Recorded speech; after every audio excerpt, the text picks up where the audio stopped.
大家好，今日同大家分享個蒜蓉豆豉蒸排骨。首先呢，就將啲排骨洗淨啦，出下水佢啦。跟住呢，就準備啲蒜蓉啦、薑蓉啦，同埋豆豉啦，仲有陳皮，放啲陳皮落個蒸排骨，好香嘅啫。而家我哋就將嗰啲切好嗰啲材料放晒落啲排骨嗰度，因為豆豉好細粒啊，我就唔切啊。如果你嗰啲大粒嘅話，你就手微切下佢啦，切下佢都好㗎，出味好多㗎。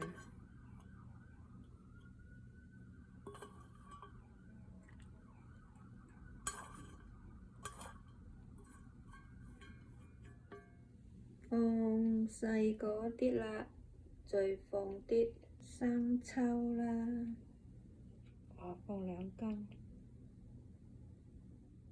老抽啦，放少少生粉，再放返啲酒，我又鍾意放返少少鹽。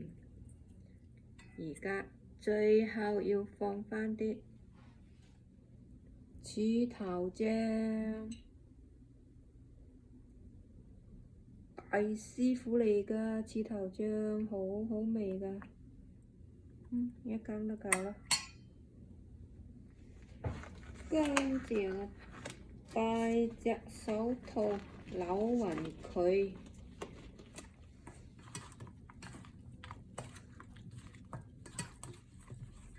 撈都聞到香咯。撈完之後呢，就放落個乾淨嘅碟嗰度啦。啱先跌咗條陳皮落去。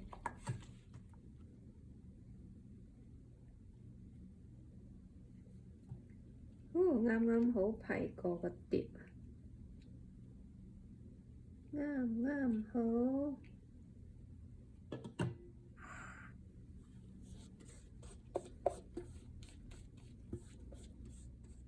放返喺面啊，味道全靠佢哋啦。跟住呢，放佢10分鐘左右，我哋就蒸佢。水滾，放返啲油，多得滯咯。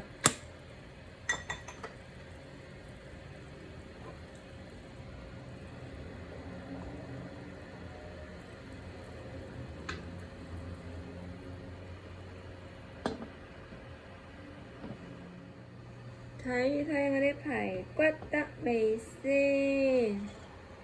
冇計都得㗎咯。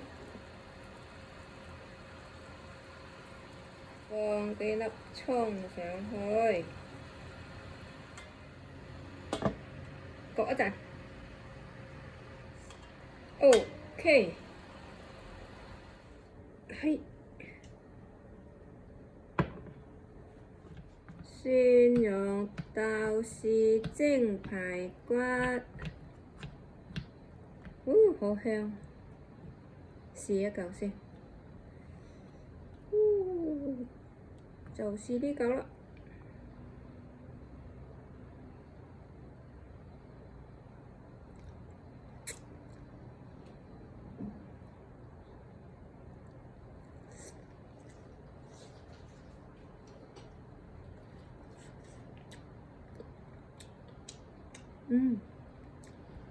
夠細入味，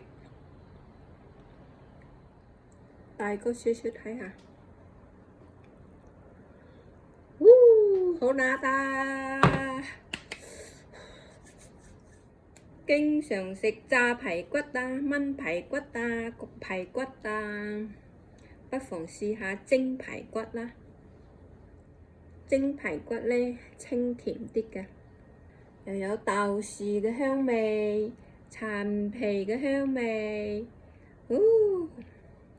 多謝大家關注。Aloha and mahalo， 今日分享到呢度。If you like this video, please like or subscribe。拜拜。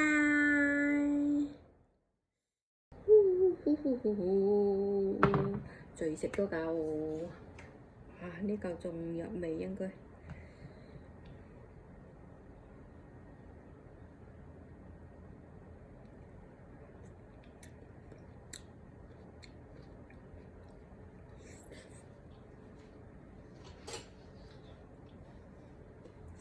咩？